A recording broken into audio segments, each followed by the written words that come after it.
You're listening to the Infinite Banking Mastery Podcast.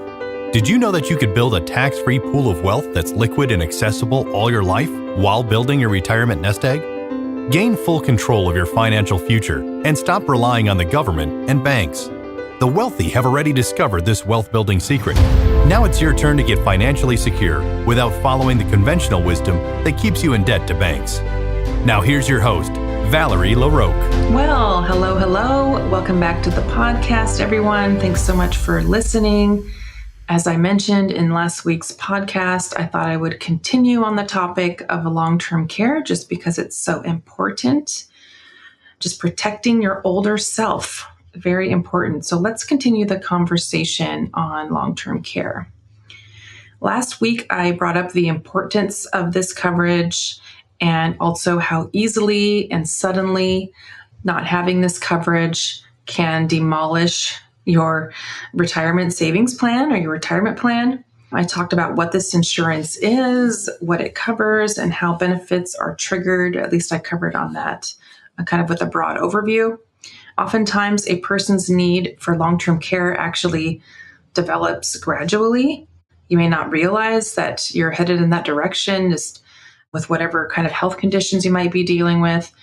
Or if a person comes down with dementia or starts dealing with dementia symptoms and they don't realize that they're becoming more and more forgetful or that it's actually dementia that they're dealing with. Maybe they just feel like, hey, I'm older and I'm getting forgetful.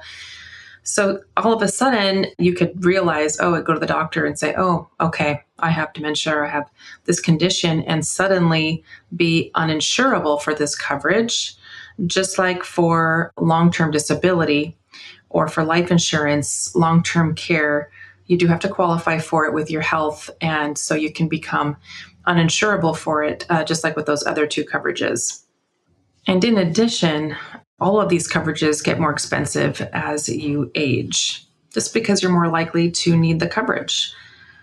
So I wanted to begin touching on the different types of long-term care vehicles that are out there, just so you can have an understanding of your options or just different types of vehicles. The first one I'll mention is what I call a pure long-term care policy. And the reason I say that is because there's no other benefits. The whole purpose is just to cover a long-term care need. And that type of coverage functions and works more like car insurance or health insurance, where you're just paying the cost of it. You're paying the premium in case you need that coverage. But there's nothing else. There's no cash building up for you. There's no death benefit building up for you with this type of coverage. You're just paying it in case that happens. And so with this type of coverage, it actually is the lower costing style. If you want to keep costs down, this is not a bad way to go. Just keep in mind that this cost is something you'll be paying for the rest of your life until you might need this coverage or not. It is an ongoing payment. Although there is at least one company that I know of, there may be more, but at least one of the companies that I work with that will sell you a policy that is this style, but you can purchase it in a 10-year period or a 1-year period. You have options to make the full purchase in a shorter time period so that you're not actually paying for the rest of your life on this policy. If you're paying in that short time period, I can assure you it is pretty expensive. A lot of people are like, wow, that is a lot of money to pay in 10 years or pay in 1 year, especially. However, it is going to be certainly less than you would pay over time, especially if you live a long, long time, like till you're 80, 85, 90. Paying all those years would definitely end up being more money paid out on the policy than you would if you were to have a shorter time period to pay that premium. But again, it is a lot of money up front when you're doing that. So it just depends on your budget and what makes more sense to you and what the better plan for you. Now, I will tell you that long-term care has been a part of the ways that I help my clients for a long time. However, in 2021, we had this new tax rolling out for our state, Washington State, a new long-term care tax. Some of you may have heard of it. Most of you may not have heard of it. I can tell you that it is not an awesome tax, and most people are very upset about it. But even worse, the benefit is terrible. It's just not anywhere near enough. So to keep a high-level overview of this tax and what's going on with it, The tax here for us in Washington State is 0.58% on wages, on W-2 income earnings. And so business owners aren't automatically looped into this, but they certainly can opt in if they would like to be a part of this mess of a tax. So it's 0.58% on W-2 earnings. The problem is that it doesn't have a stated cap as one of the problems. So they certainly can raise that 0.58% to something higher if they need more money or they see that this program needs more money. And like probably most of you, expect that this would probably go up. I mean, they're going to need more money. They need more money for everything. So I could easily see them needing to raise this tax from 0.58% to something higher. And the benefit for this, for your tax that is likely to increase over your lifetime, is a whopping $36,500 for your lifetime. It's supposed to be a one-year benefit, $36,500. Of course, I just mentioned, if those of you might have listened to my last podcast, heard how I am taking care of a beneficiary and I help pay her bills and I'm her trustee. And so at one point, I actually paid over $34,000 in 1 month for her care. It was just a really extensive care she needed that month. So $36,500, I really don't see it stretching all too far. Maybe 2 to 3 months, 4 months, 5 months. I mean, regular care I paid for at $20,000 a month. We're now at about $12,000 to $15,000 a month, but it certainly is very high. So this tax rolls out in our state, and the closer we get to this cutoff date that they gave us, they basically said, you have till this date to acquire individual care, your own policy, and if you have that in place by this particular date, then you will not have to pay this tax. So you would have to get the coverage, put it in place, and then you had to go on to a government website and let them know that you have your own individual policy. And then they would send you an opt-out letter, which at the time they told us that we had to keep for the rest of our lives, to give to every future employer, because that was our one ticket to getting out of paying for this tax. And this opt-out time period only applied to those of us living in the state at that time. It didn't apply, like if you have a 17-year-old who's turning 18 after this deadline date, there was no way for a person to acquire this kind of coverage for their child to be able to not have to pay this tax for the rest of their future lives inside of Washington State. There's a lot of other features of this tax that are not awesome, but the idea was nobody ever could opt out of this tax again. It was a one-time event. You had till this particular date, and then people moving into the state going forward would just have to pay the tax. New babies born, kids turning 18, it didn't matter. You were going to have to pay this tax. So they gave a one-time opt-out date. And as we found out about it, those of us in the industry and my colleagues, we started basically screaming from the rooftops, hey, you're probably going to want to get long-term care coverage in place because the state benefit is not great, and likely you will have to be paying higher and higher taxes throughout your life for this benefit.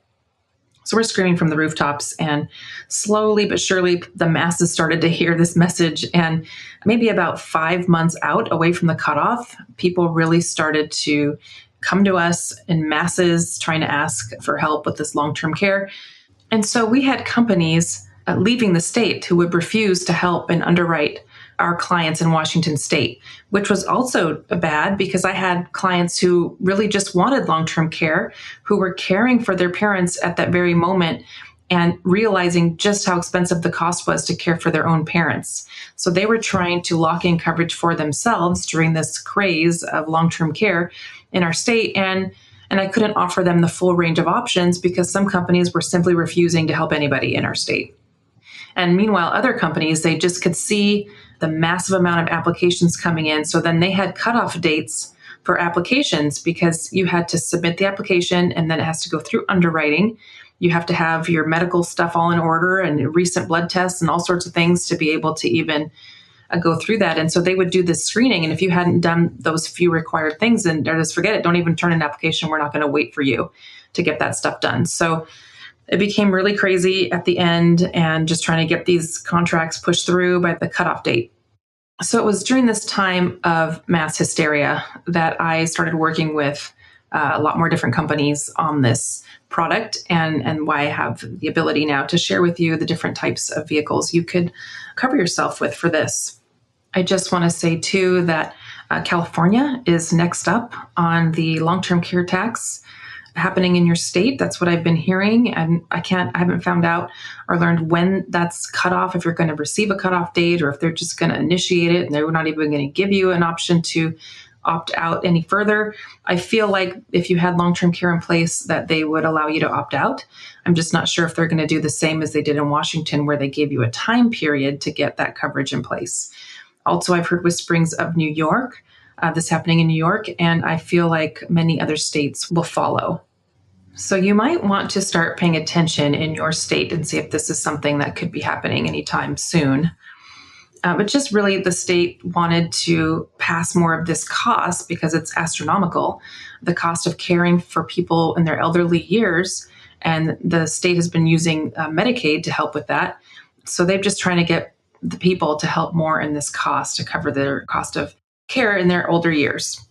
In fact, in 2020, Medicaid spent roughly $200 billion on long-term care services, which is just another reminder of how much our government spends on all the different things that we need as a country and long-term care. This is just one little thing, one thing we spend our money on as a country, $200 billion in 2020. And so, as I've stated in other earlier podcasts, with all of our government spending, the government is simply going to need more money. And unless they basically, cut all programs and do a significant cut in Social Security, Medicare, Medicaid, which I don't see them doing because people will riot probably in the streets. They need their Social Security and they've been paying into this program for a long time, and many people depend heavily on it. So I don't see them cutting one of those major programs, but that's basically what has to happen for them to help curb their spending and the need for income.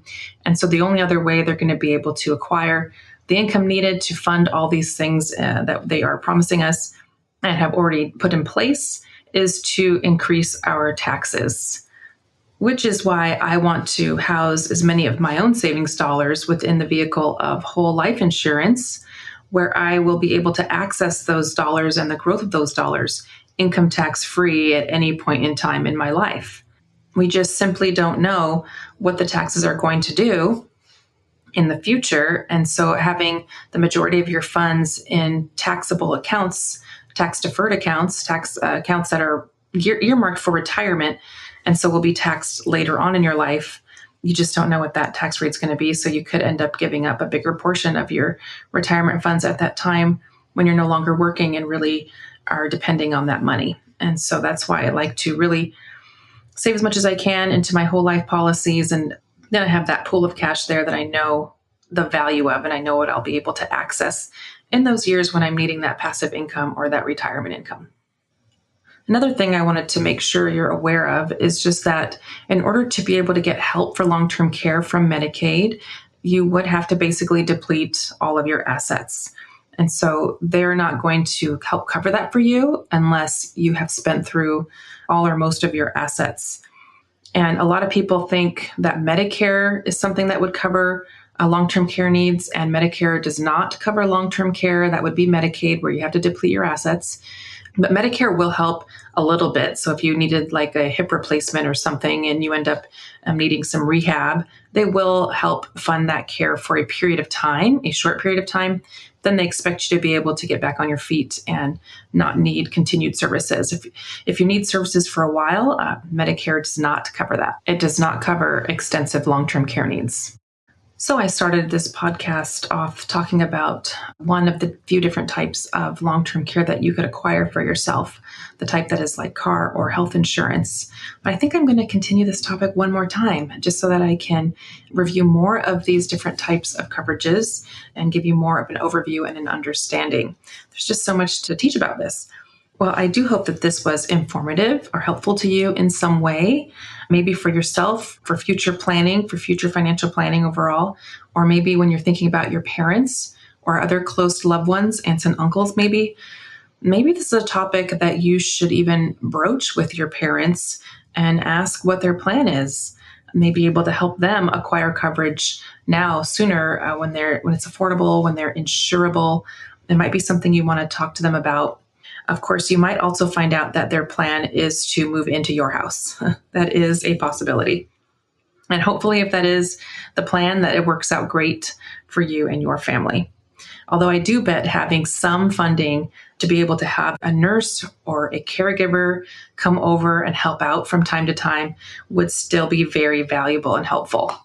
Anyway, I do hope, again, that this was helpful information in your journey of learning and that you see how considering this potential risk is just another way to enhance your financial future along with implementing the infinite banking concept if that's possible and if that's something you want to do. If you would like to have a conversation to discuss your financial picture and where you would hope to see yourself 3 years from now and how I can help you achieve that goal and future goals, please reach out to me at valerie@alphaomegawealth.com. I've had a lot of fun connecting with and working with a lot of you. Well, thanks again for listening as always. I look forward to sharing with you again next week. Have a great week. Take care.